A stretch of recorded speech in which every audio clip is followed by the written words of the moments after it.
What's up, Taiwan? I'm Ethan Liu with news from here in Taiwan and around the world. Taiwan's economic growth expected to surpass 3% over the next year, according to new government estimates. That would be the global average for the second year in a row. The figure is lower than last year, though, when growth hit a three-year high of 4.3% off the back of artificial intelligence and global demand for Taiwan's chips. Taiwan's economy expected to face challenges in 2025 with the possibility of a trade war under Donald Trump. The U.S. president has also floated the idea of tariffs on imported chips. Taiwanese Marines are being deployed to Taipei's Songshan Airport as the military works to bolster the capital's defense. It comes as the country reshapes its strategy amid growing threats from China. Jaime Okan reports. Taiwan's military is revamping its defensive strategy for the capital, with a focus on strengthening security at Songshan Airport, the city's largest. On Wednesday, a military source revealed that Taiwan is deploying around 100 Marines to help boost security and protect the capital in the event of an attack from China. Someone might actually try to take over from the airport down to the capital, and in that way take advantage of the geographic conditions of Taiwan, the positioning of neurologic centers of power, and the ability to reduce casualties and the possibility of escalation into a real fight. China claims Taiwan as part of its territory and has threatened to invade the country to bring it under its control. This is why Taiwan's military has made coastal defense of its islands a key part of its defensive strategy. One of the key strategic areas is the Danshui River estuary, home to a major port. If China captured this area, its forces could then use the river to move troops further inland to Taipei and Songshan Airport. Last year, Taiwanese authorities intercepted several small boats piloted by Chinese defectors, making landfall and some undetected. That's why the military is reassessing its strategy. 之前就已经有这些快艇，它有尝试想要从淡水河口这边来去做一些突防，凸显的是今天我们在防御上面的话，可能必须要有一些调整。北部这一边或许现在来看的话，会需要这海军陆战队的一个力量，它是快速反应部队，中共在这里有做一些快速突穿的状况了。 Along with moving personnel, Taiwan's military is also reforming the 66th Marine Brigade, exchanging tanks and artillery in favor of advanced, more mobile drones. But analysts are skeptical that the changes will have a big impact. But at the same time, I think we have to be careful not to be too much carried away with the enthusiasm of this type of new units being established, because the acquisition and procurement and the introduction of new field capabilities that are more technologically advanced in terms of drawing upon new available capabilities doesn't necessarily translate into effectiveness.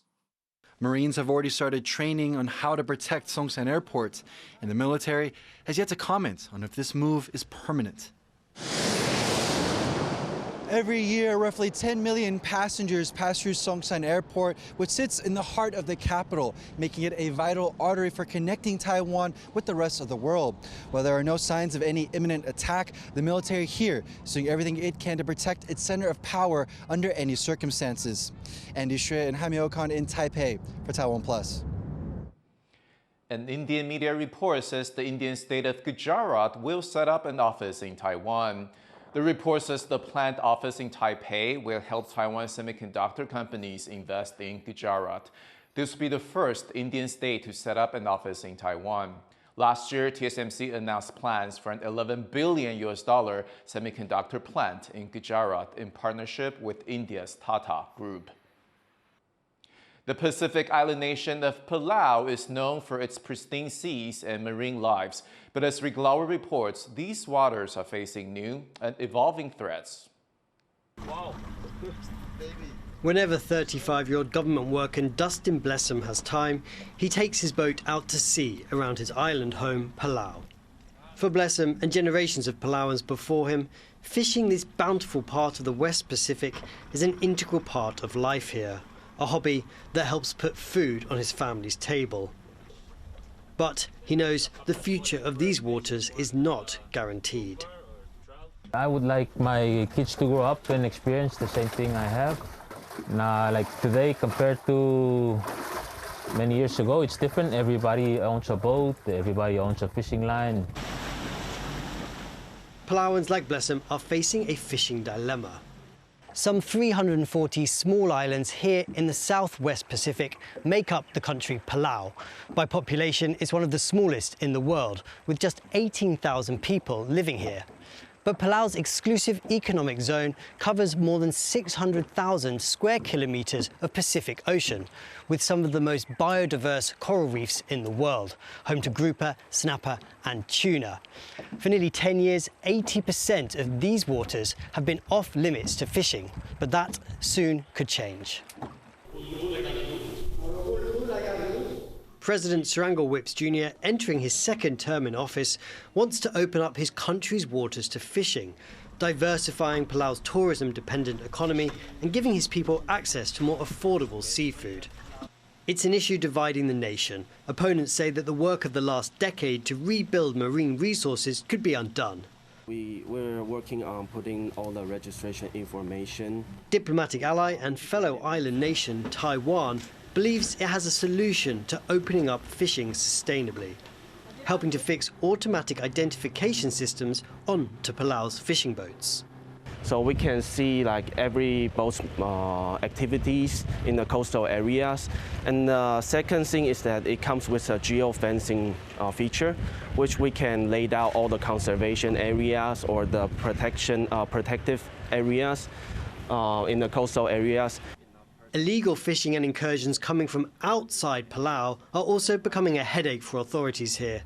There's been an uptick in unexplained fishing equipment and Chinese research vessels entering Palau's exclusive economic zone, or EEZ. You know, we're a long ways from China, but to have ridges within our EEZ and on our continental shelf that have Chinese names on them because of those research vessels, to me is a threat to our territorial boundaries. For President Whips, activity like this is part of Chinese intimidation of his country for recognizing the sovereignty of Taiwan, which Beijing says is part of its territory. Despite pressure from China to drop diplomatic ties with Taipei, Palau says it will stick by Taiwan and face up to Chinese intimidation, but that it needs international help. Taiwan has its own experience fending off Chinese intimidation, with China Coast Guard boats increasingly entering its territorial waters. Knowledge it is now sharing with ally Palau. Maritime security issues or Coast Guard patrol skills or programs is a common interest for all the island countries. Of course, we have several island country allies. So we can always take from our own experience, because we have a very comprehensive program in our Coast Guard, and our Coast Guard is willing, is always willing to cooperate in that front. Life here in Palau is inseparable from the ocean that surrounds it, a coexistence with nature that has developed over centuries. But Palauans are now confronting the biggest challenges these pristine waters have faced in decades, as the geopolitical turmoil swirling around the region closes in on these tropical islands. Alex Chen and Rick Lowett in Koror, Palau for TaiwanPlus. Thank you for watching What's Up Taiwan. You can visit the TaiwanPlus website and follow our social media for more stories from Taiwan and around the world. Finally, check out these Cape vultures swooping into their new home at the Los Angeles Zoo. This exhibit gives visitors a closer look at the birds of prey. I'm Ethan Liu. Take care, and I'll see you next time.